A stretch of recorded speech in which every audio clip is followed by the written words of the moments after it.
ମୋ ନାଁ ନୃସିଂହଚରଣ त्रिपाठी। ମୁଁ ମନ୍ଦିରରେ ପୂଜା କରୁଛି। କେତେ ବର୍ଷ ହୁଏ ମନ୍ଦିରରେ ପୂଜା କରିବାର ହେଲା 20 ବର୍ଷ, କିନ୍ତୁ ଠାକୁର କେବେ ଅଛନ୍ତି ତା ବିଷୟରେ କେହି କହିପାରନ୍ତିନି। ଠାକୁରଙ୍କୁ ପୂଜା ମାନେ 35 ବର୍ଷ ହେଲା ପୂଜା ଆରମ୍ଭ କଲେଣି, ଯଜ୍ଞ ହଉଛି। ଠାକୁରଙ୍କର ମହିମା କଣ ଅଛି? ଠାକୁରଙ୍କର ଅଲୌକିକ ମହିମା। କାହିଁକି ନା ଗଛ ମୂଳରେ ଥିଲେ, ସ୍ୱପ୍ନ ଦେଶ ହେଲା ପରେ ଭକ୍ତମାନେ ଆସିକି ପୂଜାପୂଜି କଲେ। ତାପରେ ବହୁତ ଲୋକଙ୍କର ପୁତ୍ର ସନ୍ତାନ ହେଇନି। ଠାକୁରଙ୍କ ପାଖରେ ମାନସିକ କଲା ପରେ ପୁତ୍ର ସନ୍ତାନ ହେଇଛି, ଚରୁ ପ୍ରସାଦ ଖାଇଛନ୍ତି, ପୁତ୍ର ସନ୍ତାନ ହେଇଛି ତାଙ୍କର। ଆଉ କାହାର ବିବାହ ହଉନି, କାହାର କୌଣସି ଅସୁବିଧା ଅଛି, ସଙ୍କଟ ମୋଚନ ମହାବୀରଙ୍କ ପାଖରେ ନଡ଼ିଆ ବସିଲା ପରେ ସେ ମାନସିକ ପୂରଣ ହେଇଛି।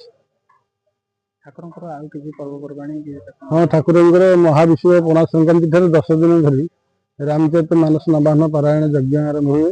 ସେ ଅନ୍ନ ଯଜ୍ଞ, ଭୂତ ଯଜ୍ଞ, ନାମ ଯଜ୍ଞ ଏଇଭଳି ଭାବରେ ଅନୁଷ୍ଠାନ କରାଯାଏ। ଅନେକ ଭକ୍ତମାନଙ୍କୁ ମଧ୍ୟ ପ୍ରସାଦ ବଣ୍ଟନ କରାଯାଏ। ଆପଣଙ୍କ ଠାକୁରଙ୍କ ବିଷୟରେ ଯାହା ପୂର୍ବପୁରୁଷ ଅଛନ୍ତି, ସେ କଣ କହିଥିବେ ତାଙ୍କ ବିଷୟରେ ଜାଣିଥିବେ? ଏତିକି ଆମେ ଶୁଣିଛୁ ଯେ ଠାକୁରଙ୍କ ପାଖରେ ପାଇକ ପୁଅମାନେ ଆସିକି ଏଠି ପାଇକ ଆଖଡ଼ା ଶିକ୍ଷା ଲାଭ କରୁଥିଲେ ଏବଂ ଠାକୁରଙ୍କୁ ପୂଜା କରୁଥିଲେ ସେମାନେ।